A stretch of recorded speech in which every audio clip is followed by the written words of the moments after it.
Hey Twisted people, it's your Twisted Woman here, Chauncey K. Robinson, and today I am doing a spoiler-free review of The Conjuring 3. The Devil Made Me Do It. The Conjuring, The Devil Made Me Do It, reveals a chilling story of terror, murder, and unknown evil that shocked even experienced real-life paranormal investigators Ed and Lorraine Warren.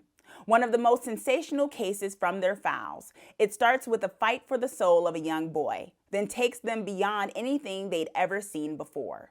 The Conjuring 3 is a bit more heavy on the jump scares, but the plot and the story are not sacrificed in the process. It's a lot darker and more sinister than the first two installments, but it still maintains the emotional pull that fans of the franchise love.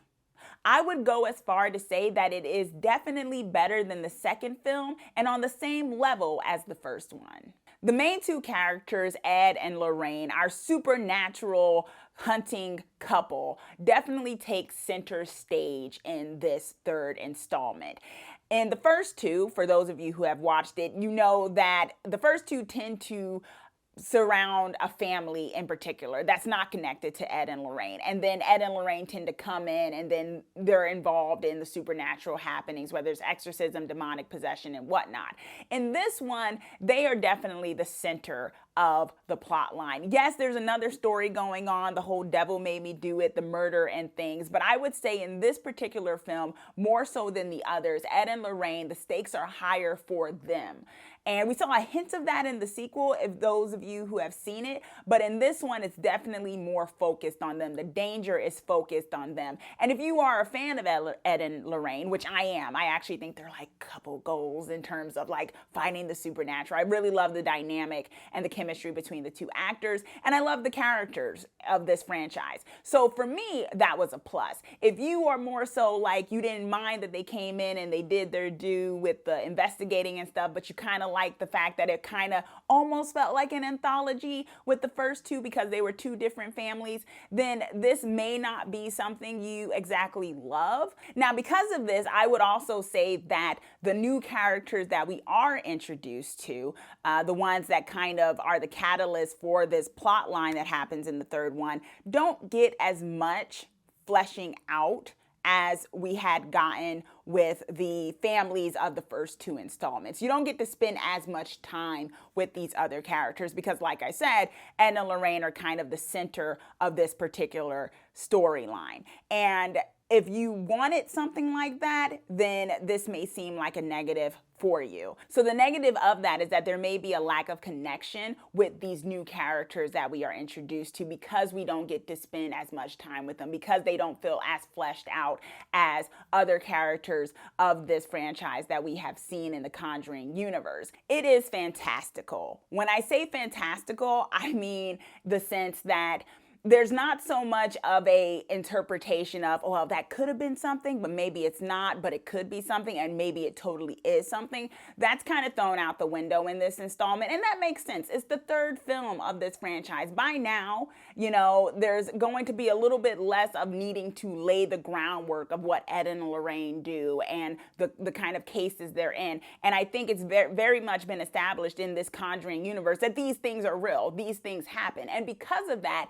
the film very much jumps right into the fantastical, right? It jumps right into the supernatural. It's in your face. The demonic possessions, the ghosts, the things that happen, all types of things are right in your face, to the point where I know some may feel like, okay, this may feel a little over the top because it's just like, wow, we're just jumping right into it. We're not even building it up in a way to kind of like inch to it. No, it's there. We are in the thick of it. And that's what happens with this third one. You are already in the thick of major things happening when it comes to the situation of perhaps possession and things like that. Some may not like that. I didn't think of it as a negative, but I do think if you are expecting the kind of pacing that you got from the first two, then you aren't going to find that here. There are a lot of jump scares in this film. I enjoy jump scares. I like jump scares. I know some people are more so for atmospheric, and there is sort of the idea that if there's a lot of jump scares, then it begs the question of whether or not something is as good with the second viewing as it is the first, because in the first viewing you don't know what's happening, right? If there's a jump scare, it's like, whoa, I wasn't expecting that. But then if the second viewing happens and it's mainly jump scares, you're kind of like, well, yeah, we kind of knew that was going to happen, and it doesn't have the same impact. So that means certain movies don't have the best shelf life when it comes to reviews or viewing it again. And I don't necessarily feel like that was the case on it. I do feel like this one was a bit more heavier on the jump scares than the previous two installments. And it's just heavy on jump scares in general. If you compare it to any of the horror movies, there are a lot of jump scares in this film. But I do think that there are a good amount of atmospheric moments too that linger, that stay. I think it does set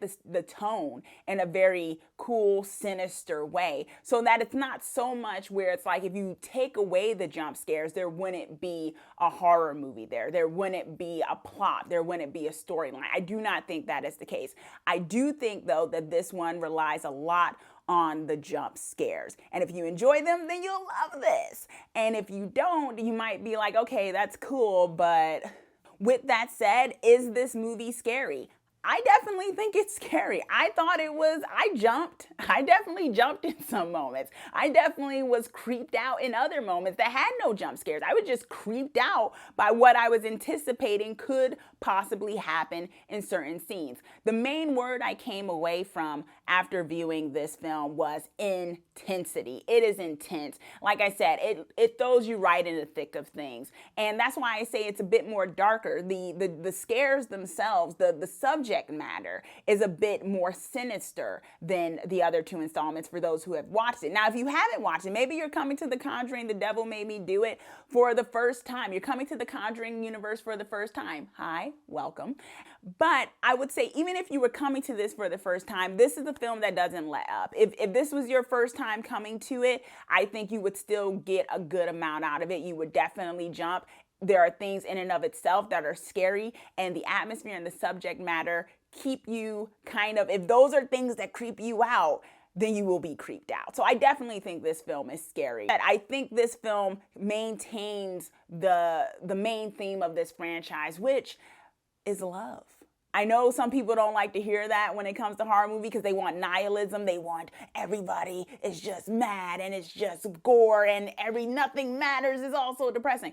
I'm not a big fan of horror movies like that. I actually like horror movies that have some hope in them. And I think this film keeps with the other two in having glimmers of hope, having glimmers of love, having glimmers of faith and things. And so with that, it stays with those themes. And I think to appreciate those themes even more is to watch the other two installments to really appreciate that couple of Ed and Lorraine. But even if you did not, I think you could come to this and say, yes, I see it. I get what they're trying to say and convey in the midst of horror, of how the power of, love perhaps and things can be a powerful counter to the darkness of the world and things like that. And so I think that's a great kind of message to get out of a horror film. I don't think horror films need to be exactly doom and gloom. And I like the fact that even with the more sinister tone of this installment, it still kept that heart at the center of it. My twisted final grade for The Conjuring, The Devil Made Me Do It, is an A.